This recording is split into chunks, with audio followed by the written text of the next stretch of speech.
Eu fiquei pensando assim, como é que eu digo atualmente, né? Eu diria boa noite, amigos, senhores, senhoras, se fosse muito formal. Boa noite, amigos, né? Mas eu tenho visto muito negócio de YouTube, esses troços, e o pessoal chama só pessoal. Oi, pessoal!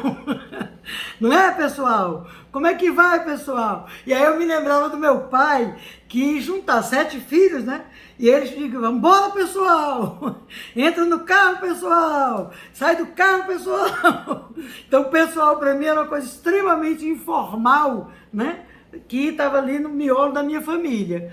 E aí eu vejo, todo lugar que eu vejo esses vídeos, é o pessoal chamando de pessoal. Mas eu quero dizer assim, boa noite a todos vocês. Um prazer ter vocês aqui. Espero que eu possa contribuir, né? Essa live é parte de um grupo de estudos que a gente tem de Piaget. Hoje eu vinha no carro falando com a Patrícia que tem muito tempo que eu não vejo estudo. João, veja aqui o que é isso que está aparecendo aqui. Que eu não vejo estudos, né? Tem pelo menos 12 anos que eu não estou vendo estudo acontecer, nenhum estudo de escolas, de... Pode mexer. Hã? Que tem um grupo de estudo de Piaget, de alguma coisa assim, de psicologia, eu não consigo ver isso. E não consigo também ver, quando eu olho assim, todas as propostas que aparecem de educação nos últimos 20 anos no nosso país, é muito difícil você acreditar que esteja havendo alguma pesquisa. Não tem pesquisa nenhuma. Não tem pesquisa nenhuma. As pesquisas que ainda existem são as feitas pelo aquele pessoal da inteligência emocional, pelo pessoal, os behavioristas, né, os comportamentalistas que fizeram muitos estudos sobre, né, aquelas, o ok, que também está fora de moda, e uma moça muito inteligente que fez um trabalho sobre TDAH, eu vi ela, e sobre as mentes psicopatas, né? E essa moça, ela escreveu uns 2, 3 livros, não sei quantos, mas de algum trabalho de pensamento sobre algum acontecimento, né, com as pessoas, né, em termos psicológicos e pedagógicos. Então, não temos estudo, nos últimos 20 anos não tem nenhuma pesquisa, nada. Então, nós estamos ainda nas provas de múltipla escolha, na compreensão da natureza humana como algo que você impõe do meio, fica treinando até o sujeito responder. Ele até responde momentaneamente, passa no Enem, passa no vestibular, passa o primeiro lugar, tira a medalha e tudo, depois esquece tudo. Não tem garantia de sensibilidade humana, não tem cultura, né? Não tem... a educação está assim no bagaço, né? Então nós não vemos estudos como nós tínhamos na minha geração, né? Os anos 70, 80, 90 foram assim bombásticos em pesquisas, né?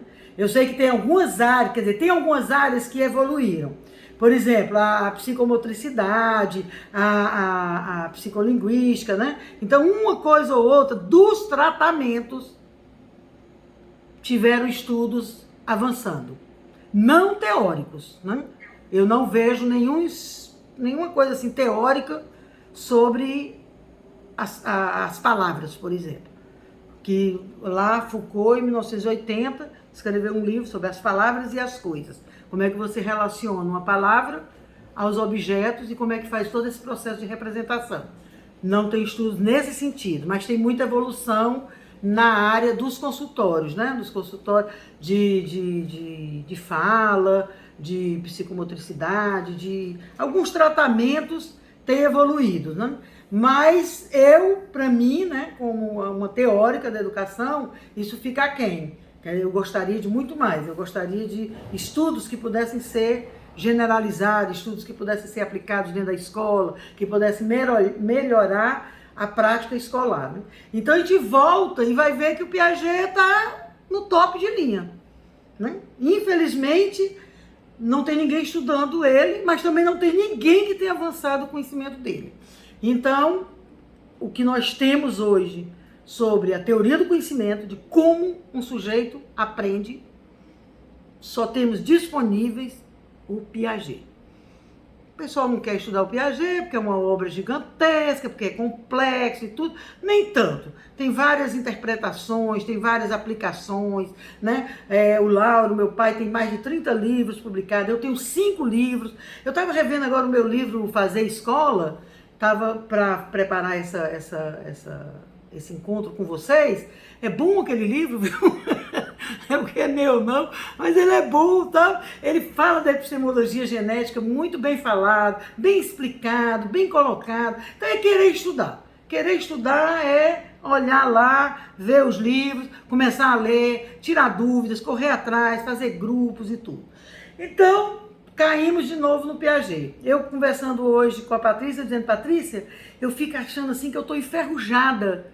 Como é que eu vou falar de uma coisa depois de tantos anos, né, que a gente não fala sobre esses assuntos, né?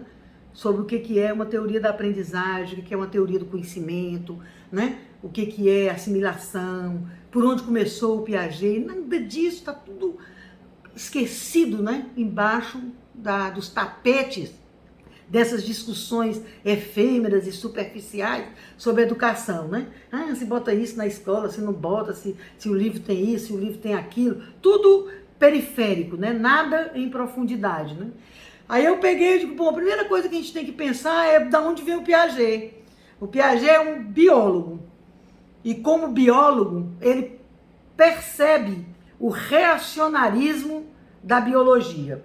Então não adianta tentar dizer que os fenótipos influenciam os genótipos. Não adianta. Então isso vai dar nas discussões de gênero, vai dar em qualquer discussão.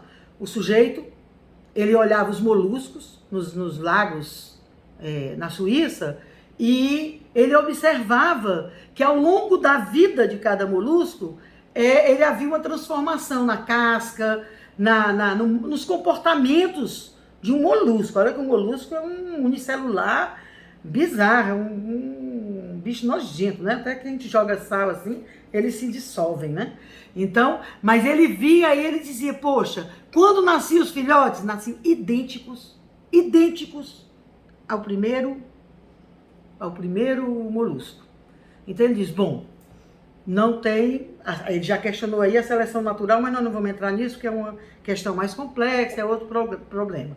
Mas ele viu, bom, o fenótipo, que é aquilo que a gente adquire ao longo da vida, você ao longo da vida aprende várias coisas. Por exemplo, gêmeos, se um gêmeo for drogado e o outro não, a pele de um dos gêmeos vai ficar acabada. Então ele vai se transformando, cada ser humano se transforma, né, em outras pessoas, né, fisicamente, ao longo da vida. Mas ao ter o filho nasce igualzinho. Nasce o mesmo genoma. Então, a primeira coisa da gente compreender é o genoma, né, e o fenômeno. Quer dizer, como é que o fenótipo não transforma o genótipo. Né? Isso é a primeira descoberta do Piaget, é que as transformações não são tão fáceis quanto a gente pensa. E o que é para nossa desgraça como educadores é que a educação depende exatamente da transformação do genoma das pessoas. Não do genoma em si, biológico, mas do interior das pessoas.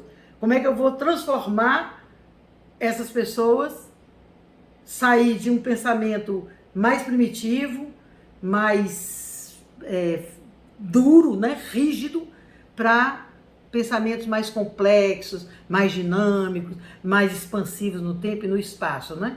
Então ele começou por aí e foi fazer as pesquisas com crianças. Então é o único, assim, cientista que tem mais de 100 obras estudando a criança, fazendo perguntas, criando método clínico, fazendo interrogações sem parar, fez uma observação diária dos filhos dele. A mulher dele, coitada, andava com uma prancheta pendurada no pescoço, escrevendo tudo que os meninos faziam para ele interpretar, e ele ia para dentro da escola dos pequeninos, que era uma escola montessoriana que tinha no Instituto Jean-Jacques Rousseau, na Suíça, e ele ia para lá e meu nome dela, meu Deus, não me lembrei agora, ela ajudava ele, foi assim, a grande companheira, a Ine Helder, e uma outra lá que eu não estou me lembrando do nome. Faziam todas as perguntas das crianças e tudo. Então ele fazia testes. Olha, os livros dele, por exemplo, você pega a Gênesis do Número, É um bloco deste tamanho, só como é que a criança aprende o número.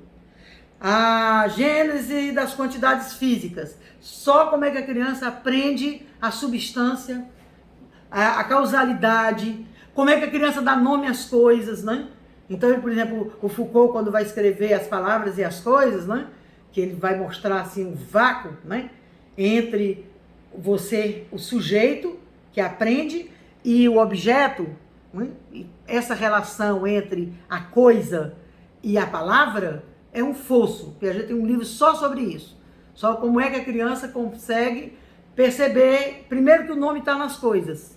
Ela acha que o nome está nas coisas. Você pergunta, quem deu o nome ao sol? Ela, ninguém. E como é que o sol é sol? Ele diz, a pessoa viu, olhou e disse, é o sol. Então ela acha que o sol é mágico, né?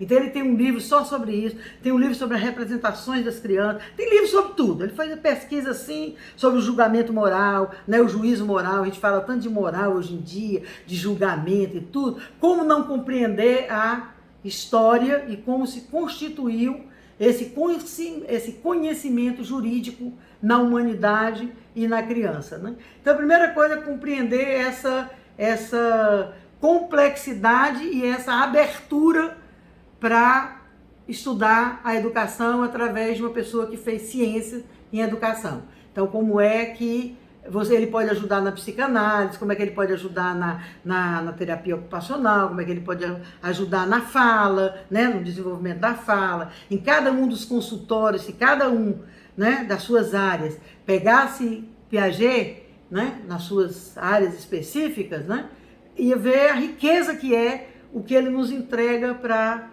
trabalhar com a criança e fazer ela desenvolver, né? Então, a primeira coisa que a gente percebe é que existe, assim, a grosso modo, 3 grandes estruturas de relação do sujeito com o meio. Uma que acredita que tudo está dentro do sujeito, sem ofender as religiões, por favor, mas são as mais religiosas. São aquelas que acreditam que o homem é bom por nascença, que o homem é só potência, é só atos e potência, ele já tem potencialidade do mal, ele já tem potencialidade de cada coisa e vai se efetivando ao longo da vida nas suas relações. Outra que acha o contrário, que é a imposição do meio, que eu treinando e tudo, eu melhoro a pessoa. Essa, por exemplo, dá vários, por exemplo, eu vejo, por exemplo, tem muito treinamento de matemática, né? De metodologias, né, que criam para ficar treinando o menino para matemática e tudo. Aí o menino treina aqui e depois esquece tudo. E o Piaget mostrou que não, isso é muito complicado. Porque primeiro ele achou que era uma teoria da assimilação, que as pessoas mudavam o meio para comer o meio. Depois ele viu, não, isso é muito complicado. Isso é uma interação de alta complexidade, né, entre assimilar e acomodar, que ele chamou de processo geral de adaptação, né? Então, assimilar é assemelhar, né? Eu vou pegar o objeto e assemelhar ao meu desejo, ao que eu preciso. E assim os homens fizeram a cultura, né? Fizeram as casas, fizeram as vestimentas, cozinharam os alimentos, fizeram as milhares de receitas que estão na internet. Todo dia tem uma receita nova. De pão de queijo tem bem 200. Né? Se quiser fazer pão de queijo, vai na internet, tem 200 receitas de pão de queijo. Então, tudo isso se chama fazer cultura, né? Transformar o meio para ele responder à minha necessidade como pessoa, né? Aí ele viu que, mas o que acontece é que esse homem, né, esse ser epistêmico que conhece, ele é aberto, ele é dinâmico, ele come. Biologicamente a gente se alimenta, e quando a gente se alimenta, a gente se interage com o meio, né? Porque você tem um processo digestivo, né? E você, assim que você come, você às vezes o prazer é só ali. Aí depois você tem, tô meio empachada, tô meio coisa, né? Deu problema no intestino, deu não sei o que lá, ou me deu mais fome, ou eu não consegui mais comer. Todas essas coisas que você reflete sobre cada coisa que você faz, são as interações com o meio te dizendo, ó minha filha, não é assim não.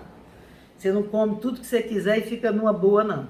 Para você comer, você vai ter que admitir que eu aqui fora existo, que eu sou o meio. E o meio para o Piaget é tudo que não é o sujeito epistêmico. Então, Eu quero conhecer e vocês todos, meu neto, minha neta, tudo é meio. Essa mesa, o computador, todos os objetos e as pessoas são meios. Daí a grande dificuldade, vocês todos que se relacionam sabem como é difícil o relacionamento afetivo entre duas pessoas. Porque o tempo todo você quer assimilar. E o outro o tempo todo também. Aí ele diz, se você não acomodar, eu vou embora. Se você não acomodar, eu bato a porta do quarto. Se você não acomodar, eu não falo com você 2 dias. Se você não acomodar... E aí fica as brigas, né? Dos casais, porque um quer comer o outro... Comer, gente, pelo amor de Deus. É psicológico, tá? É aprendizagem. Quer que o outro se reduza a si.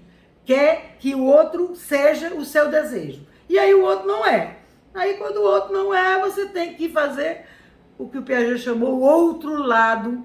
Por isso que ele abandonou o nome da teoria de assimilação das primeiras obras dele para a teoria da equilibração. Porque ele viu que tinha uma coisa chamada acomodação. Que é o sujeito ter que se transformar para se adaptar ao meio. Isso nos casais também é muito comum, embora não funcione. É aquelas promessas que você faz que vai mudar e não muda. Né? Quando não muda é porque você quer realmente ficar só assimilando. E quando você tenta mudar, é porque você está tentando acomodar para preservar aquela história, aquela relação. Junto a esse processo de assimilar e acomodar, o Piaget diz que tem um processo de organizar, que é o tempo todo você está organizando o que você assimila e o que você acomoda numa nova estrutura. Por isso você vai evoluindo, por isso você vai aprendendo, por isso você vai mudando, por isso você vai crescendo como pessoa. Porque o tempo todo você está mexendo na assimilação, acomodação, e essa organização vai dando o equilíbrio, né, nessa estrutura para que você possa crescer, para que você possa evoluir, né? Então é muito importante você ver esse processo acontecer da adaptação, né, que é assimilação e acomodação, e da organização para que o sujeito cresça, para que o sujeito possa conhecer, né?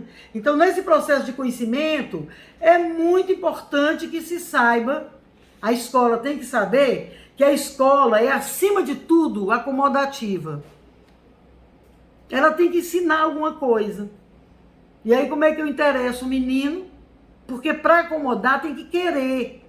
É quando o cara não quer ir embora da relação, ele tenta acomodar. Se a pessoa não quiser mais ficar naquela relação, é só ela não acomodar nada. Só assimila. Não aceita, acaba. Mas se ela quiser continuar com aquela pessoa, ela tem que ir fazendo as concessões, né? Então essas concessões são aprendizagem. E isso é a escola. Isso é a terapia ocupacional.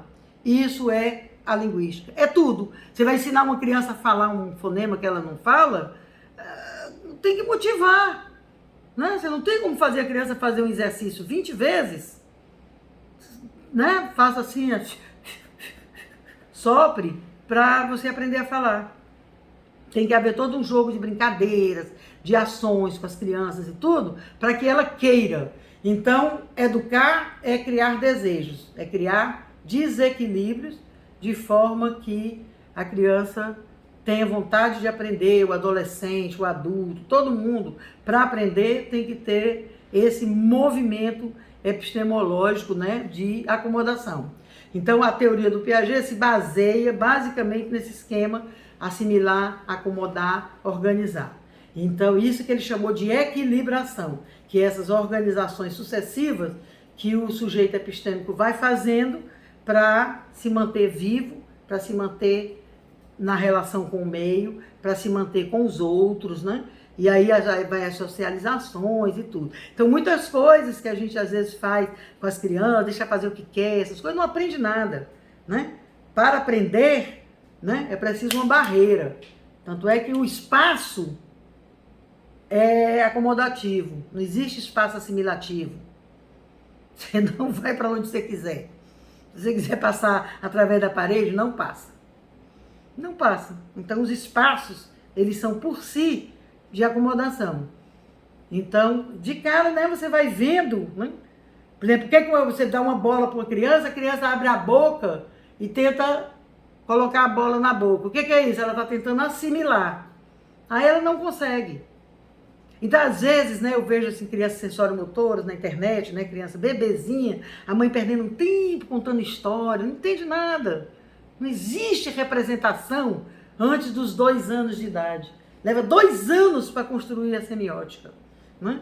Então a mãe fica perdendo tempo medonho de contar historinha, quando devia botar o menino no chão. Aí quando é para botar no chão, ela fica segurando na mãozinha da criança, para ela andar, para ela não botar a mãozinha no chão. Quando a criança tem que se engatinhar, para poder se erguer, como todos os bípedes se ergueram, sozinhos. Não precisou nenhuma mãe segurar nas mãos de ninguém na história para que os homens virassem bípedes. Todos viraram bípedes, independente das mães atuais. Mas as mães atuais acham que sem elas, segurando as mãos, enchendo os meninos de... Bota o meio até no cachorro, né? Se não botar aquilo ali tudo higiênico, tudo limpo, né? A criança não vai aprender e vai prejudicar. Então prejudica mais deixar a criança nesse estado, né? Sem as atividades motoras e colocando a criança numa representação que ainda não está na idade.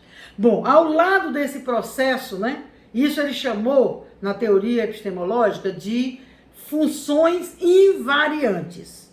Em todos os níveis de conhecimento, se você for um doutor, vai ler um livro, não está entendendo nada, aí você comendo, né, Juju? A gente começa a procurar coisas similares, coisas que a gente já viu e tudo, perguntar para um amigo, a gente começa desesperado para começar a tentar achar os ganchos que vão engatar o nosso conhecimento daquele texto.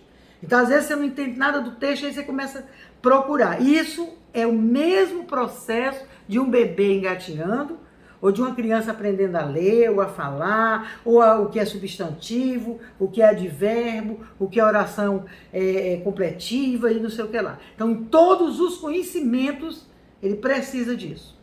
Então, esses ganchos, eles precisam ser formados, eles precisam ser desenvolvidos, né? Então, o Piaget diz que essas invariantes vão acontecer em todos os processos. Então, não tem curso de adulto melhor, não. Só se a pessoa já for formada. Por exemplo, se eu for assistir uma palestra que eu tenho interesse, eu não preciso de ninguém me estimulando em nada. Eu vou lá e assisto ela todinha, né? Então, se você está interessado, se você está mobilizado, se você quer aquela aprendizagem, você se relaciona com ela, mas quando você já está num nível de estruturas adultas, né, de estruturas cognitivas mais adultas. Mas ao longo do processo de aprendizagem, eu preciso desequilibrar para criar vontade do sujeito aprender, porque senão ele não tem interesse, não tem aprendizagem. Então, de um lado ele bota esses invariantes, né, que aparecem em todo o conhecimento, todo. Quando você estiver aprendendo qualquer coisa, pode saber que o Piaget vai explicar assimilação, acomodação e organização na sua cabeça. Às vezes você lê, estuda, quando vai explicar, não sabe explicar nada. Aí você pensa que não entendeu nada. É isso, não entendeu nada. Você precisa reler até você construir os elementos que tornam a organização possível, aí o seu cérebro se reorganiza. E aí cria aprendizagem. Aprendizagem é como bicicleta, você não esquece. Qualquer pessoa que aprendeu a andar de bicicleta volta a andar em qualquer idade. Tudo que você aprendeu, fica para a vida inteira. Por isso que a escola é tão lixo, porque ela não ensina nada. Porque no final você não sabe quase nada. Ora, se uma escola como uma escola nova, como algumas escolas que fazem uma metodologia diferenciada, o percentual de aprendizagem deve ser por volta de 60%. É muito difícil. Então essas que não trabalham nada com isso é zero. Quando vai ver tudo que o menino sabe, ele aprendeu foi na internet, foi com a avó, foi na família, foi no shopping, foi com um amigo, não tem nada a ver com a escola, né? Bom, do outro lado ele diz, existem essas funções invariantes que são da aprendizagem, do conhecimento, do sujeito epistêmico, e existem as variantes. Essas ele estudou profundamente. As estruturas variantes, as funções variantes são 3 estruturas básicas do desenvolvimento humano, que ele definiu como sensório-motoras, simbólicas e operatórias. Tem aí umas subdivisões que se fazem na pedagogia, na escola, separa o simbólico, o intuitivo, o operatório concreto, o operatório abstrato, mas na teoria piagetiana, na epistemologia, claro que ele vai falar dessas estruturas todas que as escolas falam, mas quando ele está falando em episteme, ele está falando só em 3 grandes estruturas. Uma estrutura sensório-motora, que inclusive hoje já é identificada nos cérebros, né, quando fazem as tomografias, eles têm vê lá o lugar, né, do sensório motor no cérebro. Né? E por incrível, eu faço assim porque o desenho é assim, e por incrível que pareça, a criança, o simbólico entra exatamente nesse mesmo lugar cerebral. Um belo dia, a criança supera e começa a ver, a dar palavras às coisas, a semiotizar, a representar. Então ele acha que aí há uma mudança radical, né? Se os pais desenvolverem muito bem a estrutura sensório-motora, ele tem 3 obras fundamentais, e as primeiras obras do trabalho dele são sobre os 2 primeiros anos de vida. Se os pais soubessem a riqueza que é isso, para não ter pressa, não tem pressa de falar, a fala vem quando ele está estruturado na motricidade, ele dá um salto para as representações. Ele precisa andar, ele precisa mexer, ele precisa botar coisas dentro, coisas fora, subir, puxar, empurrar, tentar botar coisas na boca, pegar, bater, né? Outro dia estava uma mulher na internet dizendo para que as escolas queriam 2 caixas de pilôzinho. Eu digo, porque seus filhos ficam batendo assim, fazendo chuvisco, e enterra todas as pontas para dentro, ou então eles botam na boca e chupam a tinta. Em 1 mês, você não tem mais pilô nenhum. Acabou os pilôs. Você vai dizer que o menino não vai fazer isso? Vai tomar o pilô do menino? A idade dele é de fazer isso. Então não deu pilô. Mas eu acho que a escola tem que dar um pilô um dia para ele fazer isso. Para ele ficar fazendo aquele monte de pontinho no papel. Aquele monte de pontinho no papel é um nível de desenho. O nível celular é quanto mais pontinhos que as crianças conseguem colocar numa folha de papel. Então eu tenho que dar, entende? Ou um lápis de cera, porque lápis de madeira não dá para fazer isso. Ou é a canetinha, ou é um lápis de cera, para poder a criança ficar batendo e aparecer os desenhos que ela vai fazendo, né? Então essas experiências, elas são mais importantes do que os pais ficarem querendo puxar na linguagem e achando que quando a criança fala muito bem, né? Tem até uma meninazinha que eu vejo muito na internet, tudo uma gracinha ela, tem um vocabulário espetacular e tudo, mas e aí? Esses gênios todos que tem na internet não apareceram para resolver os problemas do país, né? Então, eu estou mais preocupada com a normalidade, com a criança se desenvolver. Então, ele mostra que tem essa estrutura sensório-motora, que é uma estrutura de base. Por exemplo, se uma criança aprendesse se ele chupasse picolé, pirulito, todos os movimentos que a boca mastigasse diferentes alimentos, né? Tudo é papinha, tudo amassadinho. Não, dá o objeto. Vai engasgar? Tem um risco de engasgar, mas tem o desenvolvimento, que significa a criança experimentar todos esses alimentos, experimentar mastigar, experimentar essa relação motora com o mundo. E aí depois ele pula para essa semiótica, que ele depois vai dividir em intuitivo, mas que para ele, epistemologicamente, o que significa é que a criança pegou todo o sensório motor e semiotizou. Ele representou o que está no mundo. Então, o vocabulário dele, você não precisa se preocupar. Se preocupe com as ações. Colocar em cima da mesa, tirar o papel da papeleira, guardar o papel, amarrar o cadastro, tirar o uniforme, baixar o calção, fazer xixi. Todas as ações é que passam a ser fundamentais. Que a criança compreenda o comando das ações. Porque vocabulário não é imbatível o mundo. Uma criança aprende 100, 200 palavras por dia, tranquilamente. Então não tem que se preocupar. Vocês me digam o tempo, tá? Então, não se preocupe com isso. E, por último, ele diz que a criança dá um grande salto e torna-se operatória. E esse operatório vai ser fundamental, porque é quando vai estruturar as relações sociais, vai criar as leis, né? As normas de convivência, o que é que você pode fazer com um amigo. Então passa a ser esse momento entre os 7 e os 15 anos, que as crianças querem estar mais com os amigos do que com os pais, né? E aí os pais têm que ficar convidando crianças para suas casas, deixando seu filho para as casas dos outros, porque o grupo agora vai ser o estruturador desse pensamento de operações, desse pensamento lógico, que vai ter várias subestruturas, né? Às vezes os pais ficam preocupados, por exemplo, todo menino do 3º ano, né? Que é o antigo operatório 2. 3º ano, a mãe fica preocupada se o menino, ele não está sabendo subtrair, aí ele não está sabendo nem ele, nem todas as crianças da idade dele. Nenhuma. Então, não se preocupe. Tudo que as outras escolas estão fazendo é fingido. Eles botam como uma conta, como se fosse menos, mas o menino faz tudo por soma. Não tem condições de vai um. Só vai um quando ele chega no 4º ano. Quando ele está aos 9 anos, é que tem a inclusão de classe, e com a inclusão de classe ele pode entender as passagens dos números e tudo. E aí chega o último estágio, que é a filosofia, a arte, né? O projeto de sociedade, as utopias, os sonhos, a política, tudo isso. Então, esse assim, é o resumo que eu poderia fazer das bases epistemológicas, né? Eu estou fazendo assim, uma referência à escola, porque eu sei que a maioria que está aqui é professor. Então, mas isso é compreender que tem as invariantes, né? Acomodação, assimilação e organização, as variantes, que são as 3 estruturas básicas, né? E que é esse processo todo que a gente chamou de teoria da equilibração, que é esse movimento de vai e volta e a pessoa ir crescendo.